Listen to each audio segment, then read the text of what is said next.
Greetings and bienvenue, Midnight Crew. Thank you for returning to this broadcast, and welcome to new viewers joining us for the first time. If you like a video, then feel free to subscribe. So this past weekend, my girlfriend planned this elaborate anniversary trip driving around Virginia. From my POV, each part of the trip had been its own surprise, so I was completely in the dark with what we were doing next. We had spent the day sightseeing in Virginia, grabbing lunch and dinner in Charlottesville, visiting a winery, etc. I had no clue where we were spending the night, so I had assumed we would be going to a little hotel or B&B or something. Her plan instead was to go night camping at one of her favorite spots in the Shenandoah Mountains. I ruined the surprise for myself while at a gas station because I ended up fishing through my trunk for a can of soda and found all of the camping gear. Fast forward an hour later, we were slowly driving up the winding road to the Storybook Trail. She had anticipated it being a cold night, but we were not prepared for it to be snowing. The spot she had picked out was actually a couple miles past the trail, but the road had been blocked off just past the trail marker and information board. My girlfriend was super disappointed and upset that we couldn't go to her spot, and we decided instead to spend the night camping near the trail. To preface, her plan was to leave me in the car alone for 15 to 20 minutes while she went to set up.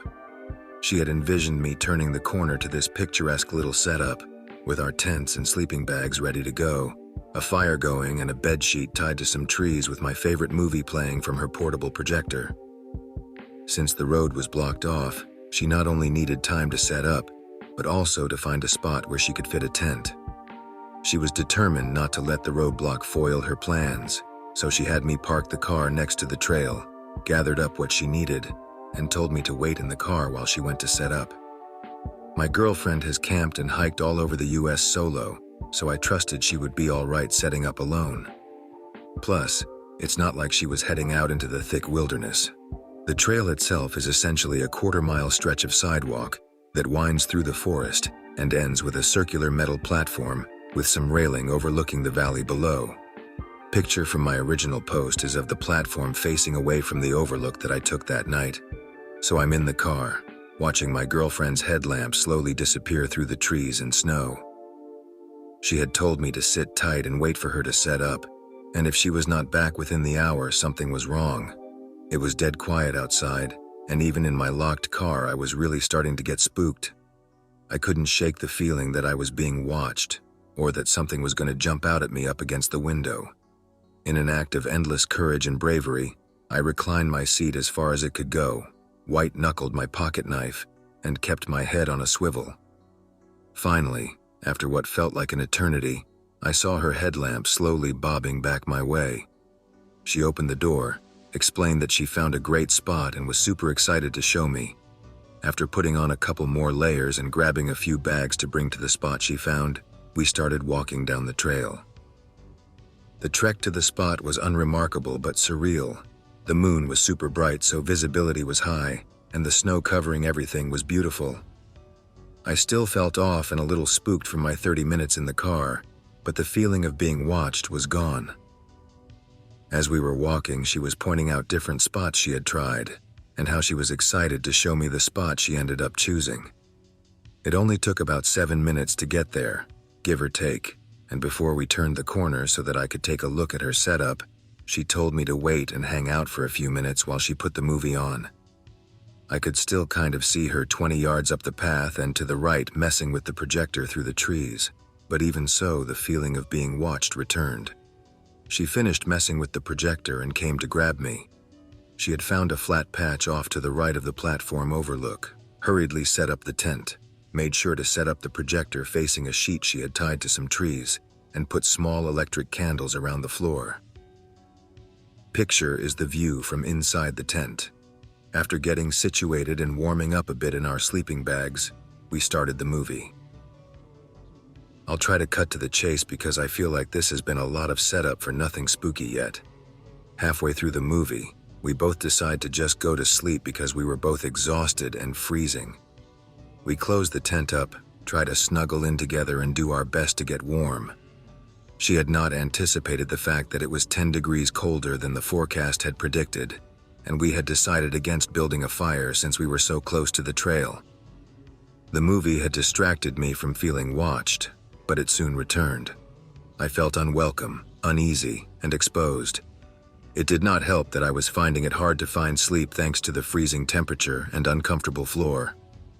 I was slightly disappointed we were not in a warm hotel bed, but I was touched by all the effort my girlfriend had put into this and was determined not to hurt her feelings.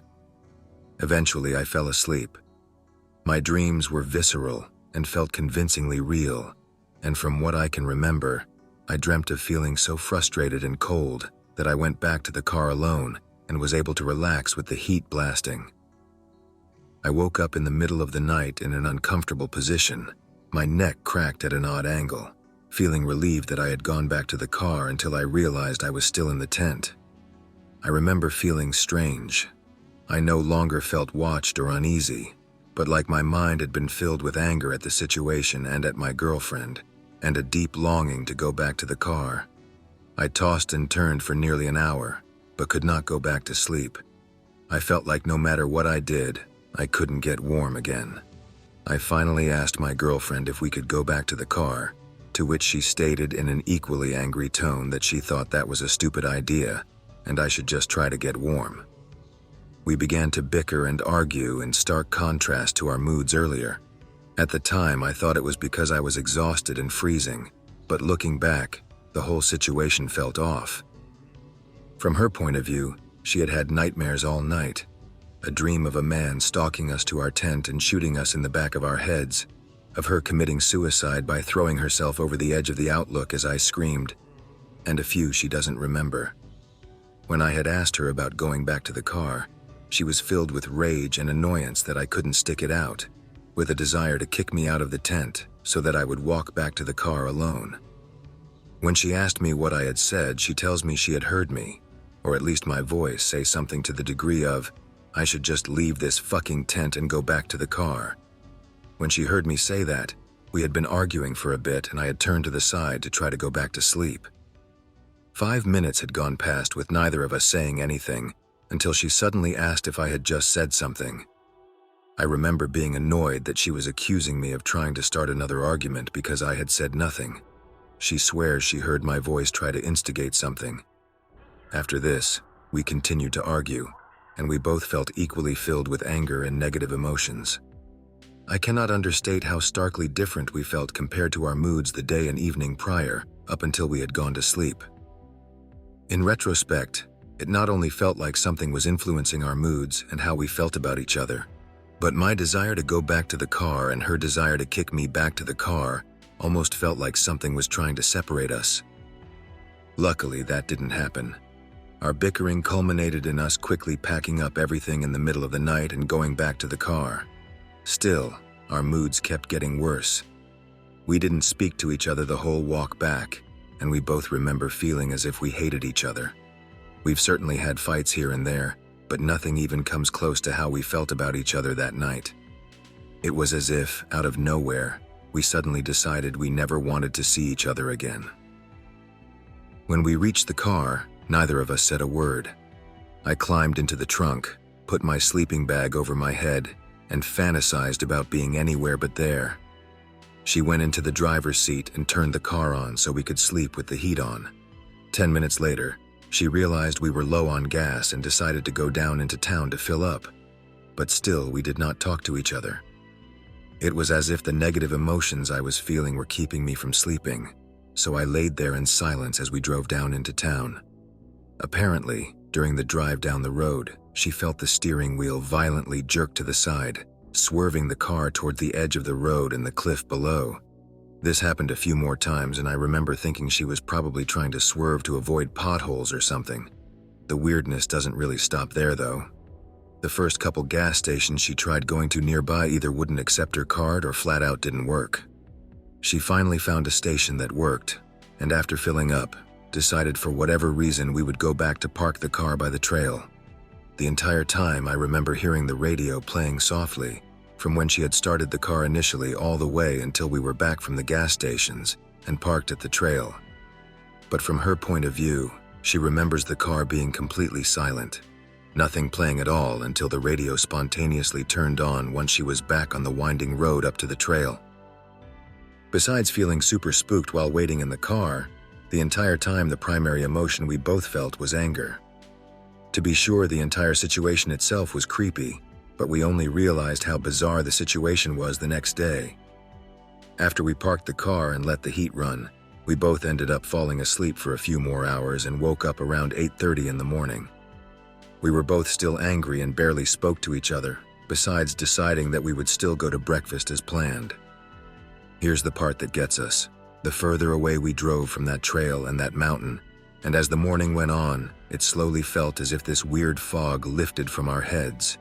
Slowly, our feelings of anger and hatred dissipated, and it was like we were back to normal. We were both unable to explain why we were so angry at each other the night before.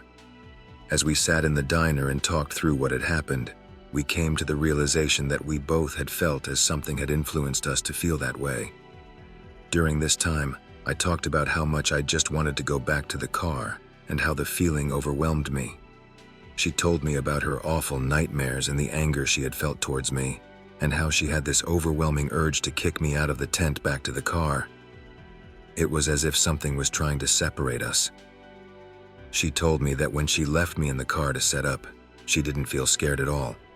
Walking back to get me though, she had this visceral urge to run towards the car as fast as she could, like something was chasing her. She went on to tell me about the radio and how it suddenly turned on, while I talked about how it was on the whole time. She was fixated on the time I had said something to her to instigate a fight, and I kept emphasizing that I had not said a thing. She went white as a sheet and told me about an urban legend surrounding the Appalachian Mountains where you can sometimes hear the disembodied voices of loved ones calling you. My girlfriend was convinced some spirit or entity did not want us to camp there that night and wanted to do some digging into the history of the trail to see if anything weird had ever happened there. Big surprise, didn't take long. Picture is of Daniel Lee Zirkle. In 1999, he stabbed his 14-year-old daughter in his ex-wife's home. Afterward, he kidnapped his 4-year-old daughter, took her to the storybook, and murdered her on the very platform that we had slept not 6 feet away from. After killing her, he threw her over the edge of the Overlook. He attempted to take his own life in the same spot but was unsuccessful and was put to death a few years later. I know this is a long-winded and disorganized post that really didn't culminate in anything crazy scary, but this legitimately happened to us just 2 nights ago, and we can't help feeling this tragic case was somehow involved. We can't really make heads or tails of it, but are eager to hear if anyone has had similar experiences, either with the trail or in the surrounding area. Cool LARP op. Not a LARP, as much as I'd like it to be. Literally just happened this past Saturday night. Here is the Outlook platform in the camp. My post reads like a shitty creepypasta, though so fair enough, lol. OP is showing a video of the Outlook. Well, you've spooked me. Any lingering effects? No lingering effects I can think of. The only striking thing was that we were in such better moods the next day, and that we were both convinced something paranormal was involved. Just chills and the creeps whenever we talk about it. I was worried that we might have brought some bad energy or whatever into our apartment when we got home last night, so I was fully expecting to have nightmares or experience more creepy shit. But nothing else has happened, thankfully. Our kitchen light bulb blew out LOL, but again, other than that, no. Also, my girlfriend read my post, and after roasting me for how I wrote it, LMAO, she wanted to clarify that the dream she had that night wasn't that she killed herself by throwing herself over the Overlook, but that she had multiple nightmares where she was just falling after being thrown over the Overlook. She just wants to reiterate that the entire time it just felt like there was this awful heavy negative energy that she had never felt before while camping. Clearly, we did not choose a great place to set up camp. Also, I don't know if it's clear from my original story, but again, the location where we camped was right off of the Massanutten Storybook Trail near Luray, Virginia. Here's another photo I took of the Overlook. Very creepy, OP. I have something similar, but not quite the same. I'll type out in a bit. The year is 2015 or 16. A buddy and I were hitchhiking around Sacramento heading east. We get picked up by this buff, 6'3" or 6 foot bald white dude. Said he was in prison, was a very strange guy with a violent past and clear anger issues. In general, he made us both very uneasy. He was talking about how he used to hitch with his son, so on and so forth. So he was familiar with spanging, spare changing, and gas jugging. We made a stop on this exit to do just that. My buddy and I walked across the parking lot to the corner to ask for change, and within a minute or two, this dude called us back.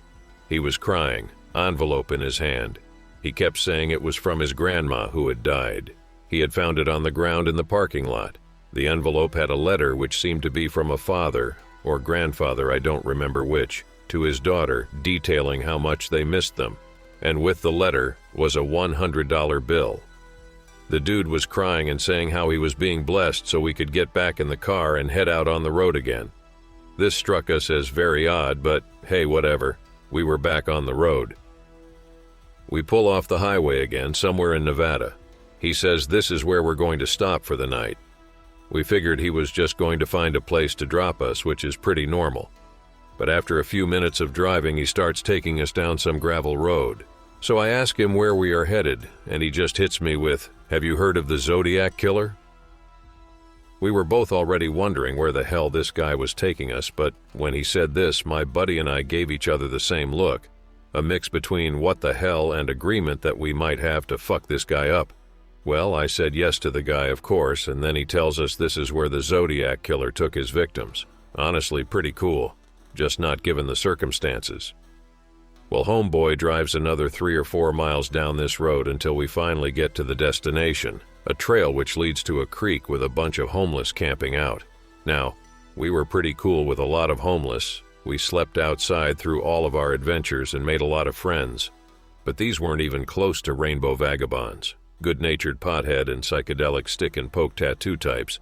These were the real scumbag, violent, alcoholic type of homeless. Our driver knew most of them and made it clear we were camping here for the night. We did not want to be there, and we were engulfed with a dreadful feeling. The energy was very bad in this place. Whether that was from the Zodiac Killer comment, the driver in general, or the crowd we found ourselves in, I don't know. For all I know, the dude could have been blowing smoke about the Zodiac Killer thing. I really don't know much about it. So my buddy and I found a spot and crouched down, pretending to unpack our bags, making a plan to get out of this situation. We both had machetes, so we mentally prepared to use them, but luckily the guy came up and asked us if we wanted to go back to town so he could pick up a case of beer. Of course we took the opportunity and took our bags, despite him insisting that we could trust these people. As soon as we got to the gas station, we told him we're going to try hitching further up the road and got out of there. It was getting dark and we all knew we weren't going to find a ride. Well, fast forward a couple hours, still in the same town, and my buddy and I walk back to the same gas station to get some water and try to find a place to put sleeping bags. We run into the same guy, back for more beer. This time he looked incredibly pissed, his nose really bloody. He said he had gotten into a fight or something down at the camp. Didn't ask any more than that. Really glad we were able to get out of that situation. But the moral of the story, OP, places have energy that influence a lot of shit, whether it be thoughts, feelings, dreams, etc. The whole Zodiac Killer thing could have been true, and that's why that place was fucked. I can't remember if it was that town or the next one we stopped at, but one of them was Elko, Nevada, for anyone curious. Also, looking back, I'm pretty sure the driver was on meth. Start of summer 2022. Me, my dad, my younger brother, and some of my dad's friends all go on a fishing trip to Canada. We end up staying for a week at a small cabin on a lake somewhere in Quebec. A few days in, my dad and I are out on the lake in one of the small motorboats that were there for our use. It's probably around midday. The sun is bright and pretty warm, and everything is quiet on the lake except for the music from the speaker I brought. All of a sudden, both of us start to hear something. Off to the right of the boat, a weird sound starts to come from the perimeter of the lake, coming from inside the dense forest that grew around it. The best way I can describe it is like a church organ mixed with the call of an elk. It didn't sound like an animal call, though. It sounded like music notes. It went through a small pattern of notes, then repeated it. then a different pattern, then a different pattern, and then it stopped. I was pretty confused, and I asked my dad what that was, but he didn't have any answer. I asked my dad if that was an elk, but he said there weren't any elk in the part of Quebec we were in. He's a pretty avid outdoorsman, so I have no reason to disbelieve him.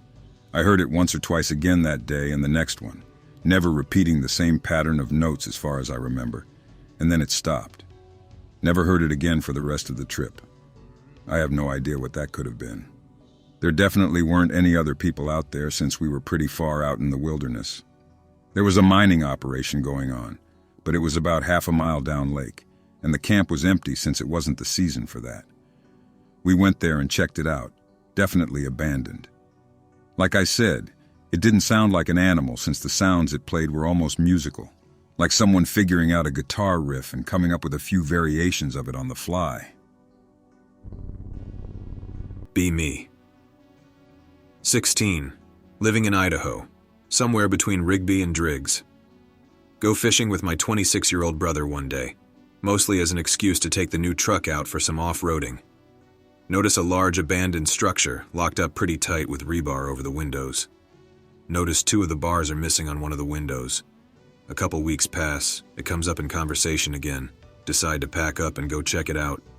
30-minute road trip, stop for strawberry shakes. Feels good, man. We arrive getting pretty late at this point, almost out of sunlight. Put headlamps on, squeeze through the window, enter a small room, desks and chairs on one side, 2 corridors to the right. Follow one of the corridors to another small room. Control panels and buttons on the wall, all inactive of course. Hatch in the middle of the floor, ladder leading down. Brother has a pretty powerful flashlight in his bag. We decide to shine it down the hole just to be safe. Can't really see anything, but decide to try it anyway. Brother goes down first. We descend for about 3 minutes. Eventually step on a rusty platform and stumble around a bit before finding another ladder that leads even further down. Pull out the big boy flashlight again. Still can't see shit when we shine it down below us. I go first this time because I want to be brave in front of my older bro. Feels like we descend for 10 straight minutes and still cannot see a single thing. This ladder is definitely way longer than the other one. I eventually stop and ask my brother if we should turn around. I'm starting to get a little spooked at this point because I literally cannot see a single thing except the ladder we are holding on to, not the platform we came from, and still nothing below us. He calms me down a bit, and we agree that if we still cannot see anything when we shine the light, we will just turn around. He is holding onto the ladder with his arm while he reaches around and digs through his bag for the big boy flashlight again. He pulls it out and clicks it on, but drops it. I don't dare try to grab it because I'm terrified of heights, and my hands are welded to the ladder at this point. Watch the flashlight fall. It hits the ground and somehow doesn't explode. We still had a good 2 or 3 minutes of climbing before we hit the bottom. We decided to continue because he wants his light, and we are pretty close anyway. Continue down. About 20 seconds later, notice the light rolling around below us. We stop and stare. The beam makes its way up the ladder and stops on us. We are both shitting at this point, not sure what to do. We just freeze and stare into the flashlight beam like deer. Light clicks off. My brother looks down at me and says something. I think it was, "Stay calm, we are going back up." We both scrambled up the ladder, the longest 10-minute climb of my life. I feel like someone or something is chasing me up the ladder the entire time. We get back up to the portal and squeeze through the window, jump in the truck, drive home without saying a word. My brother and I often talk about spooky paranormal shit when it is late at night, and this experience always comes up. We have a good laugh about it every time. But it definitely wasn't funny at the time. I'm still not sure who or what was down there. Okay, here goes some forest adventures. Be me, neat. Spending my days shitposting, vidya, hiking. My nightly routine is to hike out as the sun sets and walk back in the darkness at the night. Just my keys, cell phone at home, sometimes a water bottle and/or a lighter. Huge trail, but I walk about 20 kilometers of the lower section. You can also take access stairs and get to higher elevation. Really enjoy this one metal staircase. For whatever reason, shitposting ran late, so I started my hike around 2:45 a.m. Not a soul around, total peace and quiet. Love this feeling. The staircase I plan to sit on is weird. You can access it from top or bottom or the center. Rest of it is high enough off the ground you can't. I can't quickly get off it without risk. Walking alongside this staircase, I plan to hike up to the middle and sit in this comfy spot basically hidden from view. Start walking and get a feeling of pure dread. To my left, someone is also walking up, maybe 30 feet behind me, but he's on the staircase. Pretty sure I didn't see anyone at the base, so either I missed him or he was hiding in the woods waiting for someone. Or I'm just paranoid. Late 30s, heavy set, hoodie, carrying a white plastic cooler. My immediate autism reaction is screw this. I'll find somewhere without people. At best, this guy wants to get drunk alone. I look back and he's staring at me. Yep, fuck this, I'm out. Wait for a section where his view will be blocked by bushes and trees, and speed walk as silently as I can straight into the pitch-black forest. I hike here daily. Zero chance he can follow me past the lights on stairs without a flashlight. Find a tree I like and get behind it. Totally in silhouette, but I can see him. Think to myself, well, I'm just being a paranoid antisocial loser. He's walking around still. Up then back down. He's getting angry. He's looking for me on this staircase. Can't figure out which way I went and he's pissed. Looking under the stairs. Up, down, left, right. This dude is hunting me. I size up my options and settle on a fist-sized rock next to me. If he's going to harvest my organs, he's fighting for it. Slinky my way away trying to stay in the woods and silent. Lose line of sight on him, but he's only human, so screw it. Get home safely and decide to start carrying a knife. Be me again. Still a neat, but now I got a knife. Well, I should have a knife, I left it at home. Debating taking this job deving some hardware, but I'm stumped. Screw it. I'll take my notebook and hit the woods with a comfy park bench. See this area of the woods back onto a public golf course. No one really cares, zero security patrols, but lots of people from hikers, bikers, golfers, sketchy kids, losers, and neats. See this one guy practicing his swing in the middle of the fairway. He's kinda bad. He also doesn't have a club. What the hell is wrong with this dude? Maybe 6 feet, 190 plus pounds, balding polo jeans sneakers. No white cooler, thank God. It's around sunset, and I've given up trying to figure it out. Ended up never solving it, lol. Easily, 20 minutes later, a golfer is walking to a place, flailing around, walking to a place, but he's a distance off from me, and there's still occasionally people. At some point, he just literally fucks off and think nothing of it. He'd have to know the woods pretty well to get visually past me from my vantage point, as only one section misses a massive cliff. Sunset hits, and I'm feeling like having a snack, so head home on the trail. This trail is gravel and it's lit with street lamps, but they are spaced pretty far. In fact, on this entrance, there's a pretty huge tunnel drain which makes an even larger section unlit. Everyone has given up jogging by now, and it's a ghost town.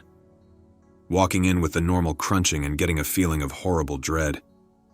To my right is the unlit area by the drainage ditches, and I stop to stare off into the darkness.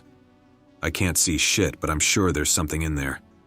Whatever, I can bail off this trail by the next light. Start walking a bit faster and thinking of excuses. Maybe it's a coy wolf. Maybe in being Wendigo. Dread is full on. My spine feels on fire. Impending doom. Turn around and Buddy is 10 feet behind me staring at me. How the hell is he there? How the hell didn't I hear him? Did he walk outside the GRA?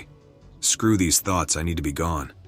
If I'm getting murdered in the woods, it's on my terms. Over there it looks better. Bolt my hand to my pocket like my knife is there and run as fast I can to the light post. Turn once I reach it and jump into the wooded section next to the path. He's not chasing me? Okay. Pop back out of the woods. He ran opposite from me and I lost sight of him. WTF just happened? Who is this guy? Did I just get out forested? I'm legit kind of mad that my forest neat walks failed me. Start really carrying a knife now. Be me still. Think either I'm insane or this guy stalks people in the woods. Near where I was, followed a body turns up, a trail next to it, the cliff, and the area I was sure someone was hiding is in the newspaper. Some girl, no cause listed, needed to get ropes down this valley to recover. Wonder if he would have tossed me off the cliff as they never list as suspicious. Eventually, I mentioned this to my girlfriend. She's a schizo weeb who thinks Yuno is the best girl and loves reading about serial killers. Tell her about him. Leave out his baldness and age. Tells me she saw some bald dude in his 40s trying to follow her. She crossed the street and took out her knife from her purse and he turned around like nothing. Joy. Few weeks go by, we hike a ton together and get drunk in the woods. We're pretty into people watching, and we'll sometimes hike the long way around into lookouts and just watch. It's almost sunset and the trail is packed with normies. Notice my shoe is untied and go to fix it. My girlfriend points out a dude. Holy shit, it's him, he hasn't seen us, let's do this. Immediately try to tie my shoe up and he turns around. He spots us. Wide-eyed expression of shock. By the time I stand up from fixing my shoe, he's full-on sprinting. Grab my girlfriend as we chase. Full-on dog-chasing car mode, but it's daylight and I didn't forget it. He beats us to the trail end and turns left. It's a big court and he's got nowhere to go. How the hell? He's gone. Did he jump a fence? Is one of the parked cars his? Is this what it feels like to chase and lose someone? Man, this feeling sucks. Double back with my girlfriend and wait on a connecting side street but never see him. We eventually give up on finding him and I move to a new city. Never, ever, ever am I without a knife and flashlight now. Not an adventure per se, but definitely the weirdest thing that's ever happened to me by a long shot. Fleas in the bathroom, coming up through walls, lots of them. Just moved into a house built in the 30s, 1,600 square feet, one floor, conventional foundation. Go into crawl space to find where they're coming from, set off a bug bomb or two. Lots of old ductwork, have to crawl around to get under the bathroom. Crawl around for a long time. Don't feel like I'm going in circles. Feel like I should be under the bathroom, but no pipes and not close enough to the foundation walls. Notice some red brick pillars. Think that's odd since I had only seen cinder blocks give up after a while. Never found the bathroom drain pipe or a single flea. Was down there for 2 hours. Have not had another flea in the bathroom to this day. Have been in the crawl space many times since and easily find the bathroom drain pipes. It takes around a minute to get there. Have never seen any red brick piers or pillars since. I've tried to rationalize this as some kind of hallucination caused by stress or maybe fumes and chemicals, but I remember feeling like I was lucid during this experience and after. I hope that you enjoyed tonight's broadcast. If you enjoyed tonight's story, then please subscribe to the channel as more Greentexts will appear daily. A new broadcast will appear when the clock strikes midnight Central Time.